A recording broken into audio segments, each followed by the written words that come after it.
তুই যাবি, তোর ঘাট যাবে, ছোট লোকের বাচ্চা যাবি না মানে।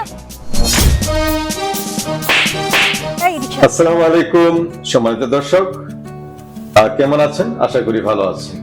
আজকে আরেকটি সুন্দর একটি গল্প আপনাদের সামনে বলার চেষ্টা করছি। সন্তান মানে বাবা মায়ের কাছে হীরের টুকরো। মা বাবা মানে দুনিয়া এবং আখিরাতের শ্রেষ্ঠ সম্পদ। আজকে যে গল্পটি আপনাদের সামনে বলার চেষ্টা করছি, আসলে সেটি গল্প নয়, যেন প্রতিটি মানুষের মনের কথা।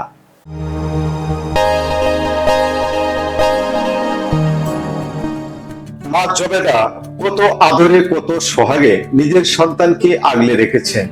কোন রকম কষ্ট স্পর্শ করতে পারে না সন্তানকে, সেভাবেই বড় করে তুলছেন। নিজে না খেয়ে না ঘুমিয়ে শত কষ্টকে আলিঙ্গন করে বড় করে তুলতে থাকেন।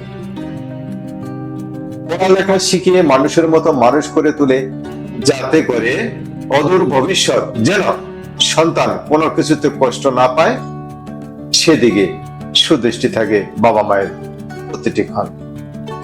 আর জবেদাও তাই চেষ্টা করছেন তার সন্তানের জন্য।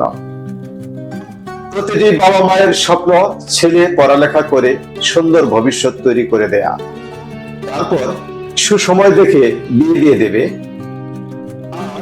তখনই বাবা মায়ের দায়িত্বের ওজনটা কমে যায়। সবাই আমরা তাই বুঝি। সন্তান বড় হয়েছে, ব্যাংকের অনেক বড় অফিসার হয়েছে জবেদার সন্তান। এখন তাকে বিয়ে দেওয়া দরকার, কারণ সংসারে একজন লক্ষ্মী বউ আসলে নিজের কষ্টটা একটু হালকা হবে। এখন তো বয়স হয়ে গেছে, আর কতকাল ছেলেকে দেখে রাখবে। বাবা মায়েরা জানেন যে এখন তাদের সময় শেষ আর সন্তানদের সময় শুরু। একদিন জাফরকে নিয়ে মা বউ দেখতে যায়। সব কথা শেষ, পাকাপাকি হয় বিয়ের। মাশাআল্লাহ মাশাআল্লাহ, আপনার মেয়ে তো খুবই সুন্দর, আমার খুব পছন্দ হয়েছে। আপনি এখন থেকে আমার বিআইন বলেন। আজ যদি মিনার বাবা বেঁচে থাকতো কত খুশি হইতো। কি করবো বিআইন সাহেব, কোন মনিরও বাপু মারা গেছে, মেলা দিন হয়েছে, সবই আমাকে কপাল। বাদ দেন তো, হ্যাঁ আমি বিয়ার টাকা কথা বাসায় দেখা। মা এতটুকু সান্ত্বনা পায় যে আমার সন্তান আজ থেকে সংসারী হবে, বেখেয়ালি হবে না।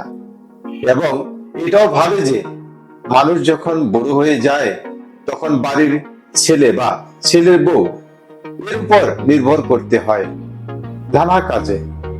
এটাই নিয়তির সিস্টেম।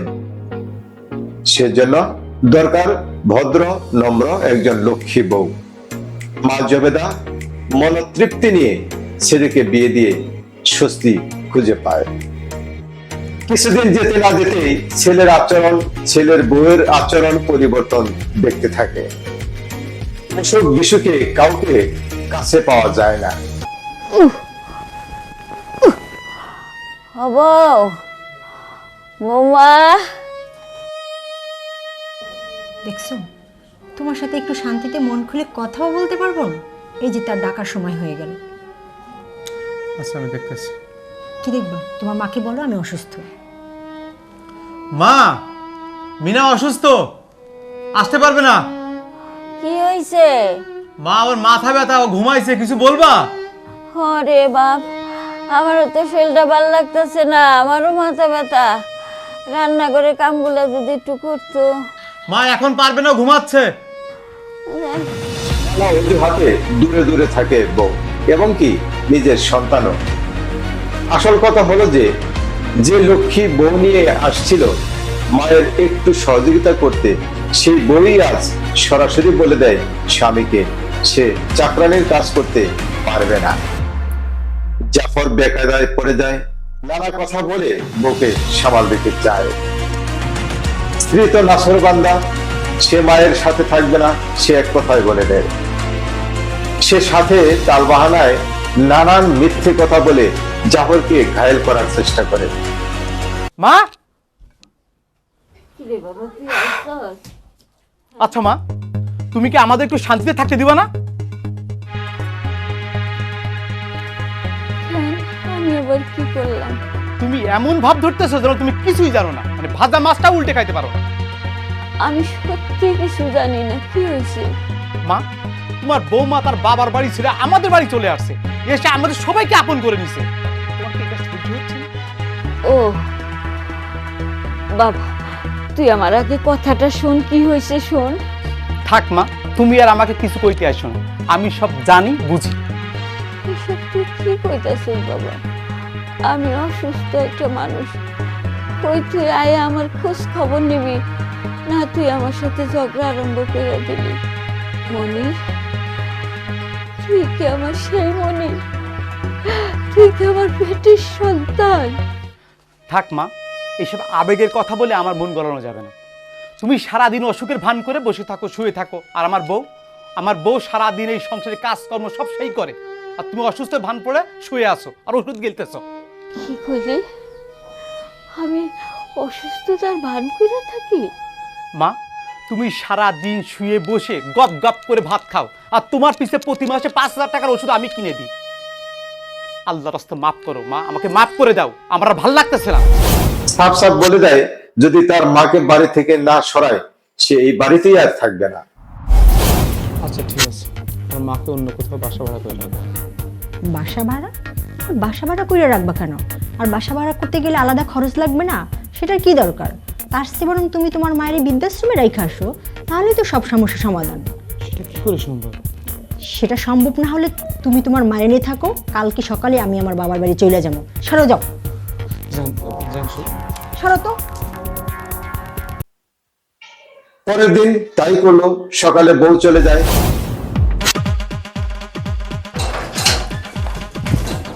যান যান যান যান যান যান প্লিজ, একদম গায়ে হাত দিবে না। যেদিন তোমার মায়ের বৃদ্ধাশ্রমে রেখে আসতে পারবা সেদিন আমার মায়ের নিয়ে এই বাড়িতে আসবো, এর আগে আমি আর আসবো না। সরো প্লিজ, আমি দেখতেছি, যান প্লিজ।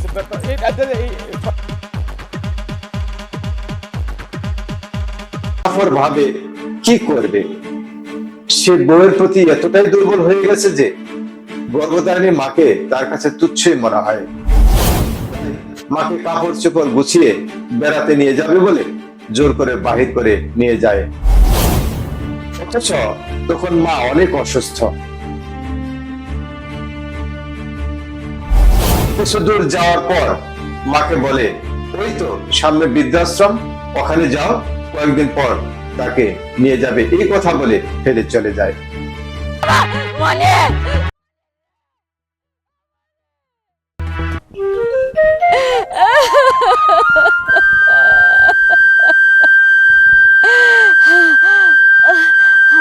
আমার এমন লাগতেছে কেন, আমি খারাপ থাকতে পারতেছি না, আমার এমন লাগতেছে কেন, আমার দুনিয়াটা করতেছে।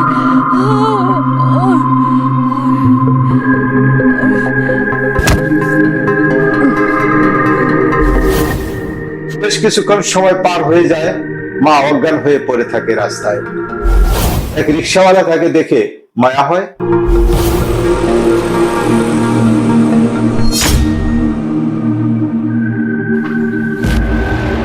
কেউই তো দেখা যায় না, বইরা গেল শুনলেও তো জ্বর। সে তার বাড়িতে নিয়ে যায়, নিয়ে যাওয়ার পর সব বিষয়ে অবগত হয় রিক্সা চালক। একদিন জাফর তার বউকে নিয়ে ঈদের বাজার করতে যাবে। এই এই মামা, যাবা? কই যাবেন?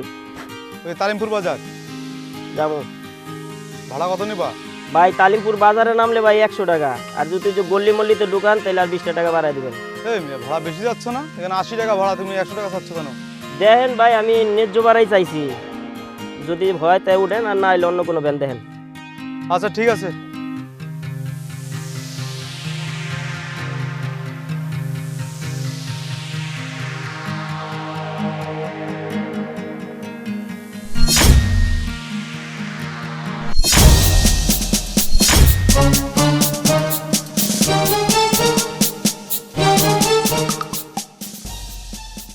ভাই নামেন। কেন? আমার ইচ্ছা, নামেন তো ভাই, নামেন। তুমি যাবে না? না আমি যাবো না। কেন যাবো না? যাবো না, আমার ইচ্ছা, আমি যাবো না। নামো তো, নামো তো। কি সমস্যা কি বলতে হবে না তো, তোমাকে বলবো না কি জন্য তুমি যাবো না এটা বলতে ওরে হবে না? ভাই কোনো সমস্যা না ভাই, আমার মন চাইতেছে না, আমি যাবো না, আপনি অন্য বেন্দা যান। সমস্যা কি আপনার? আমার ইচ্ছা। তুমি যাবা না কেন? 100 টাকা চাইছো না, তোমাকে 500 টাকা দিব, তারপরে চলো। না আমি যাবো না। এই রিকশালা, তুমি কিন্তু খুব বেশি বাড়াবাড়ি করতেছো। দেখছো, এই ছোট লোকের বাচ্চা যাবি না মানে? তুই যাবি, তোর ঘাট যাবে, ছোট লোকের বাচ্চা যাবি না মানে? এই রিকশালা, দেখছো, এত বড় সাহস এই, তোমার? ওরে একেবারে এই, তুমি এই কি করতেছো? ছোট লোকের বাচ্চা আপনাদের কি হয়েছে? মারামারি করতেছেন কেন? আরে ভাই এখন ছোট লোক একটা। তুই বেটা ছোট লোক, কি হয়েছে আপনাদের? আরে ভাই আমরা যাবো তালিমপুর বাজার, বুঝছেন? এসে ওনাকে ঠিক করলাম, এখন উনি বলতেছে 100 টাকা ভাড়া চাইছি, 100 টাকা ভাড়া দিতেও রাজি হয়েছি, এখন উনি যাবে না। এই যাবো না কেন? ভাই আমার ইচ্ছা, আমি যাবো না, এই বেয়াদব প্যাসেঞ্জার নিয়ে আমি যাবো না। আরে ভাই কি জন্য যাবা না, কারণটা তো বলবা। শুনবেন কি সমস্যার কথা শুনবেন? হ্যাঁ তাহলে শুনেন। লোকজন চেপে যায়, তারা জানতে চায় কেন ভদ্রলোককে নেবে না। তখন জাফর আর জাফরের বউয়ের কুকীর্তির কথা বুঝিয়ে বলে, তখন আর মুখ লুকাবে কোথায়। কষ্ট করে লালন পালন করে সন্তান বড় করছে, সেই সন্তান বউয়ের জন্য মায়ের ফালাই দিতে পারে, সেই সন্তান আমি কিভাবে নেব ওই ব্যানে? যে সন্তান অসুস্থ মায়ের রাস্তায় ফালাই গেছে, আমি যদি ওরে আমার অটোতে নেই কোথার গজব করবো, আমি ওরা নিতে পারুম না, আমি ওরা নিতে পারুম না ভাই, আমার মাফ করে দেন ভাই, ওরা আমার রিকোয়েস্ট করেন না ভাই, ওরে আমার নিতে। এই রিকশা, তোমার রিকশা যাবো না, এই অন্য রিকশায় দেখো তো। তোর জন্য আমার নিরপরাধ মাকে আমি অনেক অত্যাচার করছি, অনেক অপমান করছি। আমার মা কোনো অন্যায় করেনি, নিষ্পাপ মা। আমাকে মাফ করে দাও, আমার ভুল হয়ে গেছে। পরিশেষে জাফর তার ভুল বুঝতে পারে, মায়ের প্রতি এতটা অবিচার করা ঠিক হয়নি। রিকশাওয়ালাকে অনুরোধ করে সে তার মায়ের কাছে যাবে। পরে উপায়ন্ত না দেখে রিকশাওয়ালা মায়ের কাছে নিয়ে যায়। মা দেখো কাগজ নিয়েছি মা।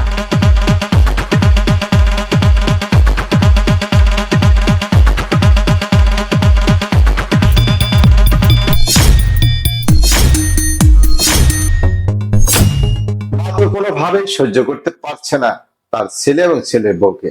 তবে এটা ঠিক, পৃথিবীর কোনো মা সন্তানের প্রতি রাগ করে থাকতে পারেন না, সন্তানের চোখের পানি কোনো মা সইতে পারেন না। তাই এই কারণেই বুঝি মানুষে বলে, সন্তান যতই অপরাধ করুক বাবা মায়ের কাছে তারা নিরপরাধ শিশুর মতোই। সকল অপরাধ ক্ষমা করে সামনের দিন যাতে ওদের সাথে সুখ স্বাচ্ছন্দ্যে যায়, সেই প্রত্যাশা নিয়ে আবারও কাছে জড়িয়ে নেয় নিজের ছেলে এবং ছেলের বউকে। ও মা, আমরা তোমার সাথে অনেক অন্যায় করেছি মা।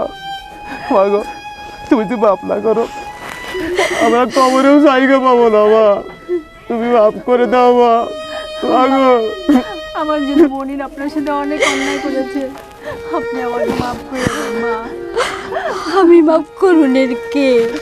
মা আপনি করে মাফ করে দেন মা, ওরা তো পোলাপান মানুষ না, ভুল কইরা ফেলাইছে, তাছাড়া ওকে ভুল তো ওরা বুঝতে পারছে মা, আপনি যদি মাফ না করেন ওরা কই যাইবো? মা গো,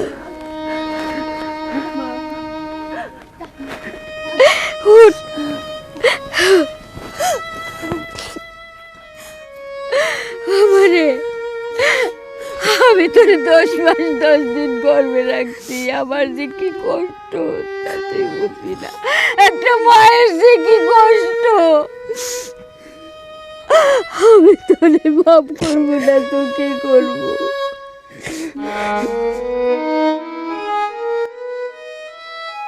অসংখ্য ধন্যবাদ সম্মানিত দর্শক আমাদের সাথে থাকার জন্য।